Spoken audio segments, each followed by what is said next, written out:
procura um psiquiatra, uma psiquiatra?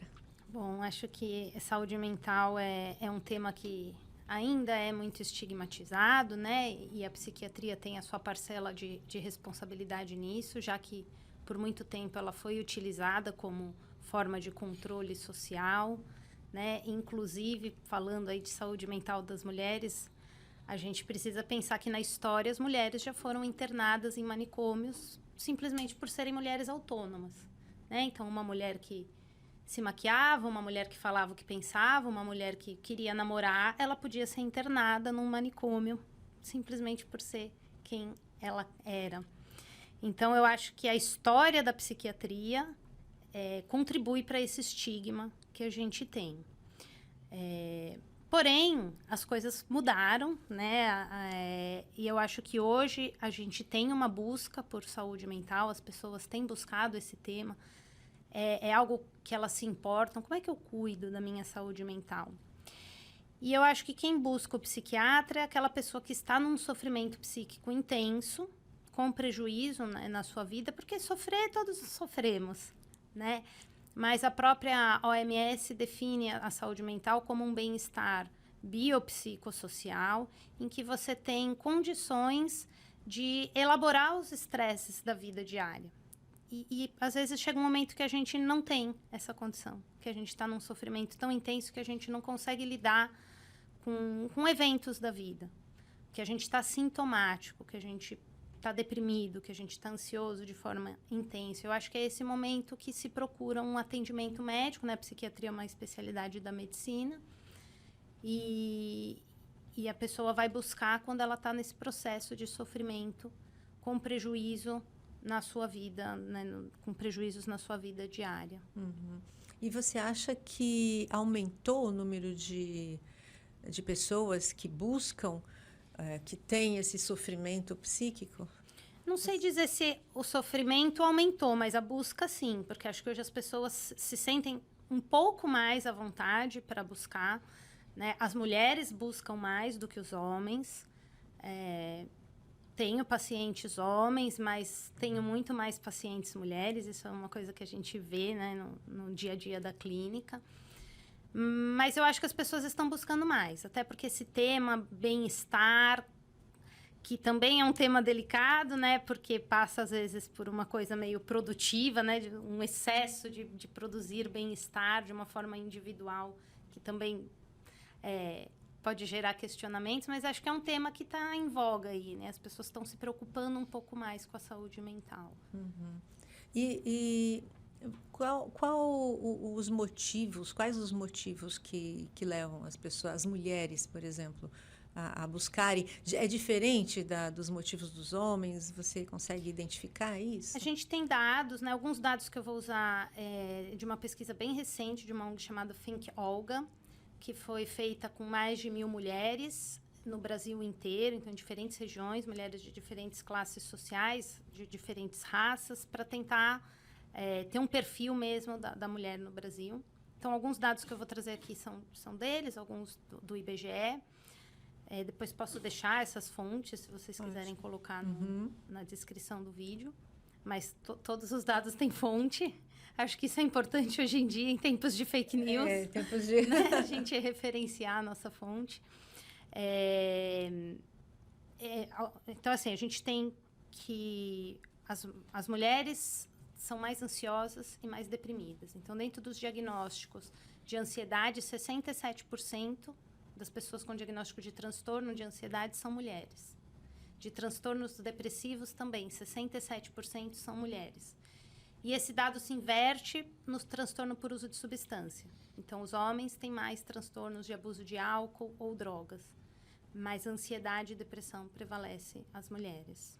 Então, acho que eles acabam indo por esse lado, né? Talvez por isso as mulheres procurem mais uma alternativa psiquiatra, né, ou médica, e os homens acabam primeiro indo para o álcool, para qualquer outra. Que não deixa de ser, né, uma forma que as pessoas tentam, muitas vezes, não é só por isso que elas utilizam substância, mas também não deixa de ser uma forma de aliviar o sofrimento. Sim, né?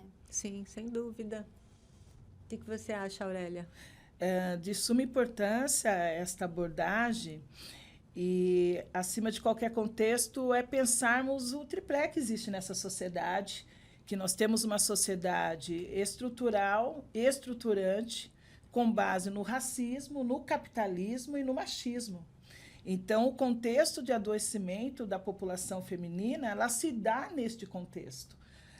Onde os homens, o tempo todo, eles são orientados, eles são conduzidos culturalmente, socialmente, para que sejam o controle da sociedade, né? Quando eu sou mãe de uma mulher, então eu lembro quando a minha filha era criança que eu ia em lojas de brinquedo, então na parte feminina da menina sempre tem a bonequinha, o carrinho, o prato, as panelinhas, e dos meninos temos o quê? Avião, navio, as munições, as espadas. Então ali você já começa a perceber o quanto essa sociedade ela vai determinando os papéis tanto desse lado feminino quanto masculino. Entretanto, o quanto a nossa sociedade ela é matriarcal, porque o cuidado ele está voltado o tempo todo para nós mulheres.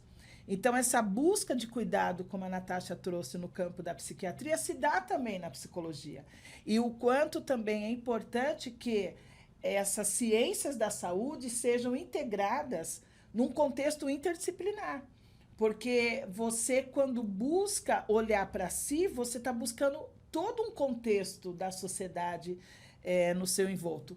E aí é muito importante nós destacarmos que quaisquer condições de sofrimentos psíquicos, eles estão atrelados, sim, ao contexto do machismo, ao contexto do capitalismo e também do racismo. É isso que eu ia perguntar para você, Natasha. Essa pressão, você acha que a pressão que a mulher sofre na sociedade ainda é maior do que a que o homem sofre, né? A mulher sai para o trabalho e ainda tem que dar conta. Não superamos isso. Sim. A Aurélia estava falando e me lembrou de uma frase que eu gosto muito da psicóloga Valesca Casanello, que ela fala: os homens são ensinados a amar muitas coisas e as mulheres são ensinadas a amar os homens. Né? Então, é isso, assim, a mulher, ela, desde o início, ela aprende coisas de cuidado, vou cuidar da bonequinha, vou cuidar da casa, ela não aprende diversas paixões, né? E nessa pesquisa mesmo, nessa pesquisa mesmo que eu mencionei, elas perguntam, né, quais são as principais causas de sofrimento psíquico para vocês? A primeira que aparece é trabalho e renda, né? Mulheres empobrecidas, e ela traz um termo, feminização da pobreza.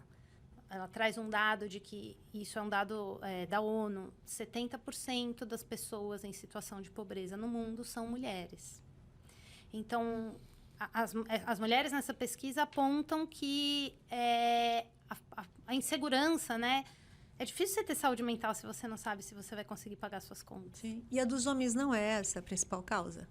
Não tenho esse dado, tá. Né, se é diferente, se existe, né? Essa pesquisa, assim, né? Se foi perguntado aos homens o que mais te traz sofrimento psíquico, né? Foi nessa pesquisa foi perguntado para as mulheres.